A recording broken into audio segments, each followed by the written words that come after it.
Let's talk to a man who's soon to return to God's own country, forced out by our new tyrannical tax measures brought in by Keir Starmer. He is the chairman of the Republican Overseas Organisation, Greg Swenson. Welcome, Greg. Good to see you, Kevin. Always a pleasure. Well, listen, we'll get to your particular circumstances in a second, because I think it's well worth talking about that Keir Starmer, among his many other mistakes, I think has made an enemy of a lot of wealthy foreigners, including people like yourself. The tax restrictions now on wealthy Americans, wealthy French, wealthy people from around the world here are prohibitive. And they're leaving at the rate of 1 millionaire every 45 minutes. Pretty soon, you're going to be going back to your home country, driven out after, well, how long have you been there? 10 years or so? 10 years, yeah. 10 years, driven out by these new tax measures, which is a disgrace. And also, I'm going to miss you, mate.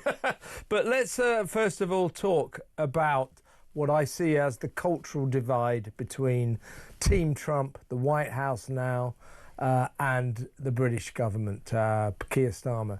Let's face it, Donald Trump, J.D. Vance, they're going to pay Keir lip service. Oh yeah, you're the British Prime Minister, don't we get on well? Have a second helping of chicken. But they don't like him, and they don't like what his socialist government stands for. They don't like his enmity of freedom of speech. They don't like people protesting about abortion getting a criminal record. They don't like Keir Starmer sending people to prison for writing hurty words on social media. This is at the root of the problems we've got with America.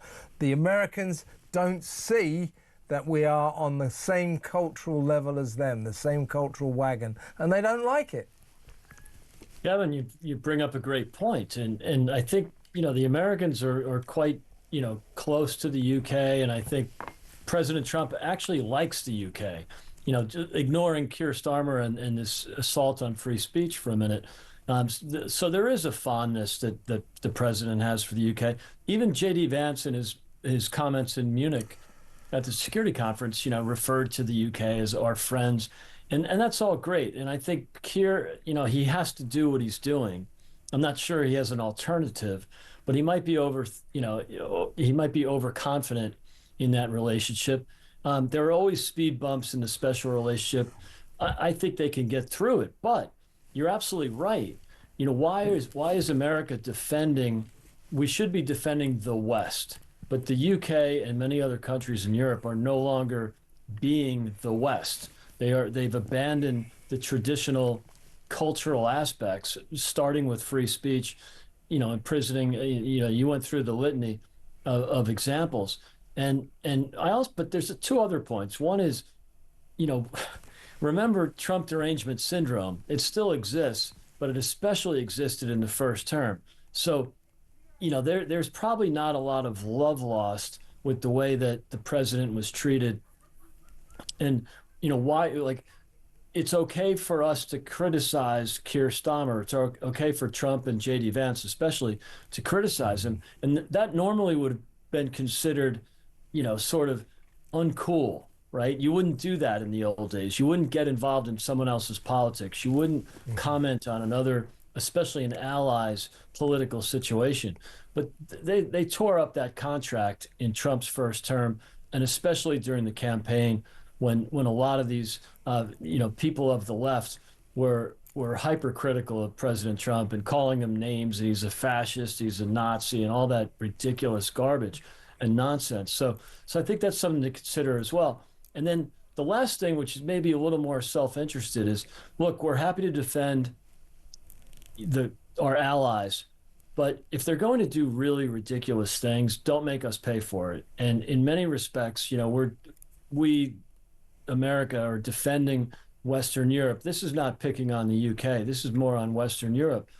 You can run your countries the way you want. You can embrace climate insanity and net zero. You can allow mass migration to, without regard to your population, your voters. We don't agree with that. I wish you wouldn't do it, but just don't make me pay for it. Yeah, I mean, there's already reason. Old Donald Trump, he does change the dial, and he's changing the dial even in this nation. So Keir Starmer, of course, was all over this. This was a proposed British ban on content online that was, and this is to quote the proposed law, legal but harmful content. Right. In other words, we'll decide what's harmful and we'll restrict the ability of the social media companies, you know, to operate without our laws coming down on them. So this is, again, basically, I know that you get harmful content online, but if you start cracking down on it, that, I'm afraid, is cracking down on freedom of expression and freedom of speech. So two-tier Keir was right into this. He loved this idea, banning legal but harmful content, which would have opened a can of worms, because people would say, well, what constitutes harmful?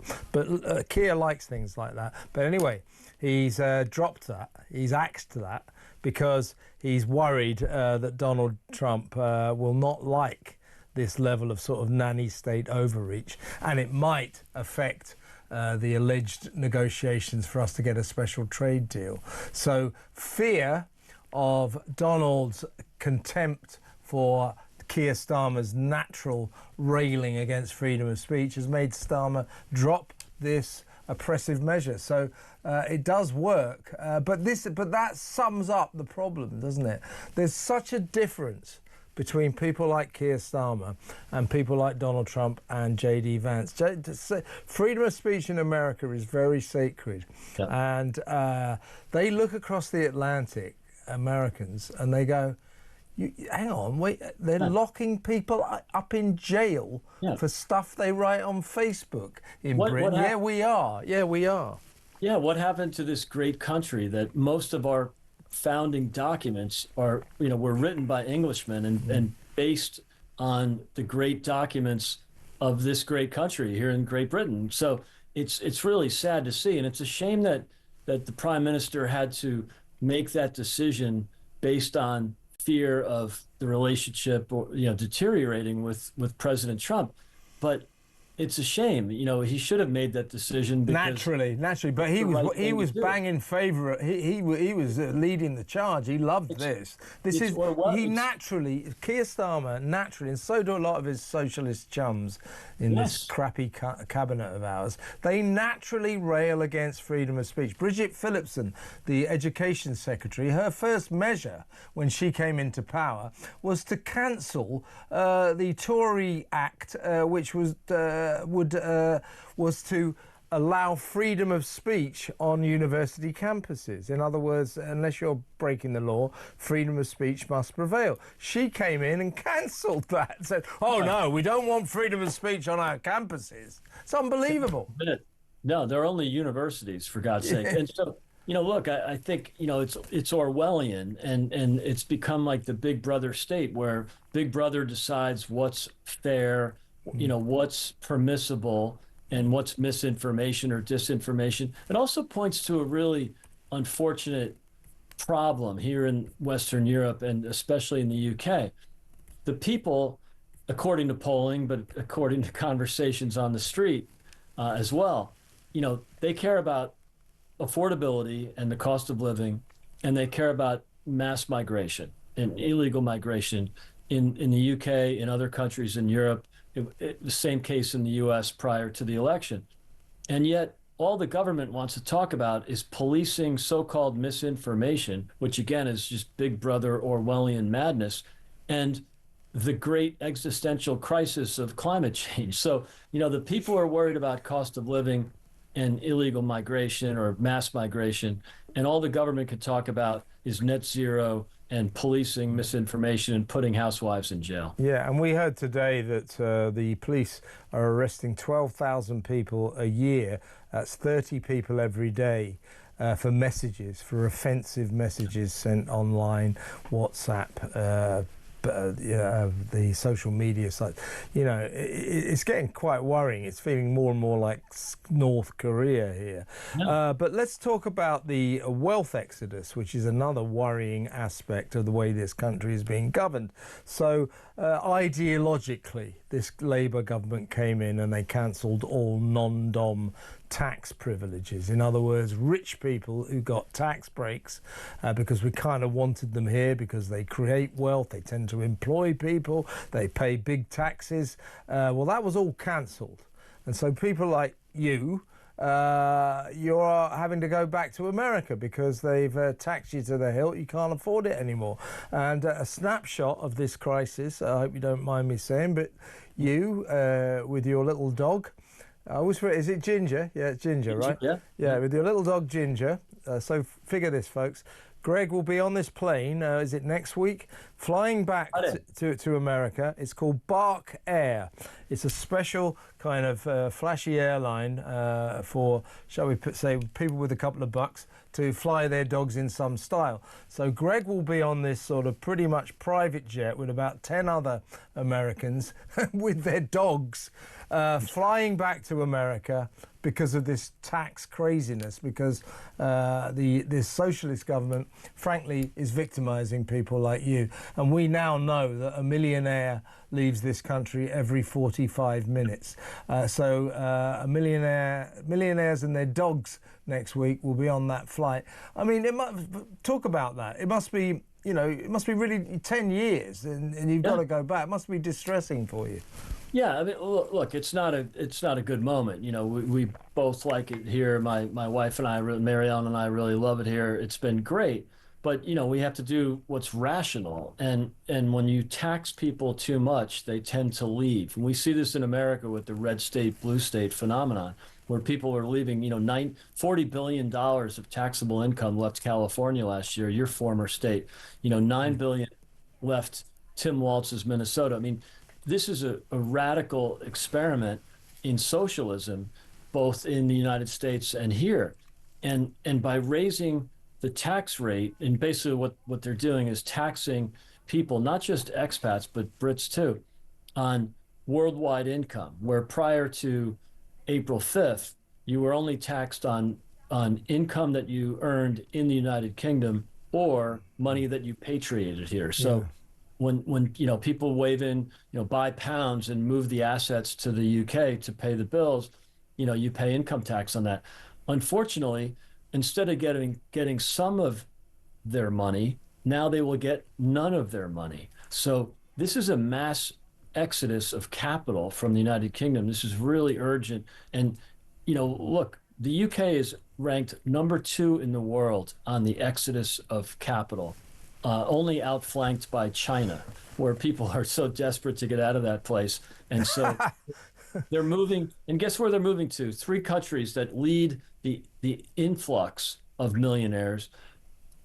UAE, no surprise there. Singapore, no income tax, no surprise there. The third is the United States. And so, you know, people want to move where, you know, they're welcome. The capital is welcome. There's entrepreneurship, there's you know, an effort to, you know, it's very suitable for starting a new company, opening a business. You know, it's not just low taxes, because the US has taxes. It's not quite as radical as the UK or the rest of Europe, but it's really it's sad to see. And I think the Treasury, and here's the most important part, the Treasury here will lose money. Yeah. They are going to get more taxation because they raised the rates or they expanded the breadth of where they tax you on. It's purely ideological. That's what's annoying. I mean, we're going to take a big we are taking a huge financial hit with all these wealth creators leaving this country. They'll no longer pay any tax. So it's a lose-lose situation for this country, all on the back of socialist idealism, and that is terrifying. What day are you actually leaving these fair shores, Greg? This coming Friday, but I'll be back on June 1. I'm going to exploit my 90 days. Yeah, you've got 90 days, haven't you? You can which is permitted by Big Brother. And if I stayed over 90 days, I'd have to pay the HMRC a handsome amount of money. But you know, it's a radical move by the government. And before we pick on labor too much, remember Jeremy Hunt started this last spring. I think he wanted to get ahead of labor in hopes that, you know, by taxing the rich, he could get some votes. Didn't really work out. But So I don't want to pick on labor too much, although I do. coming. I do, if you don't mind. Yeah. But again, Jeremy Hunt, what a shameless for the party of the right to make that kind of a decision that they thought it was a good idea to tax people on worldwide income. And by the way, the inheritance tax is really meaningful. I think that's why most of the people are leaving. It's not the income tax, it's the inheritance tax. They're not going to stay here in this country and give half of their money to the king. The last time the Brits tried this, we shot them. Yeah. And that was 250 years ago when a bunch of farmers, grabbed 15 muskets down at Mike's barn and took on the greatest army that had ever been assembled because they raised our taxes. So, there's a little history there. Don't worry, I'm not going to take don't shoot us, Greg. No, I'm not going to take on the redcoats here. That's not it. If it's any consolation, the last Tory government seriously hiked my taxes as well to an enormous extent. So you're exactly right. I pay huge taxes. I'm sure you do too. But Labour hasn't made it any worse because the Tories were just as bad. Listen, Greg, got to go now, but we'll get a beer in before you leave. It's been a pleasure and all the best. Good talking to you. Greg Swenson there, who, as I say, will be leaving this fair country next week. I'm tempted to say end of an era, but it's the end of an era. It really is. Thanks, Greg. All the best.